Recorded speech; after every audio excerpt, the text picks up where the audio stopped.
Sve što vas interesuje na jednom mestu. Vaša dnevna doza. Prijavite se. Žena se suočava sa istragom zbog ubistva nakon što je njeno novorođeno dete pronađeno mrtvo u veš mašini. Frizerka Nadežda Z, 31 godina, rodila je svoje četvrto dete prevremeno tokom noći, navele su ruske vlasti u službenom izveštaju. Njen suprug Denis pozvao je hitnu pomoć ujutru nakon što je u njihovoj kući ugledao suprugu u krvi.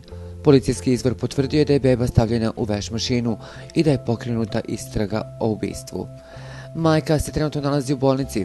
Ona je rekla da je beba mrtvorođena. Ona je suočena sa optužbama zbog ubistva svog novorođenog deteta, što bi prema ruskom krivičnom zakonu moglo da je košta do 5 godina zatvora. Nadeždu, koja je u svom gradu poznata kao popularna frizerka, prijatelji su opisali kao dobru majku. Ona ima sina iz prethodnog braka i 2 ćerke kod sadašnjeg muža. Nadežda je marljiva i brižna majka. Nije bilo razloga da se ubije beba i to na tako okrutan način.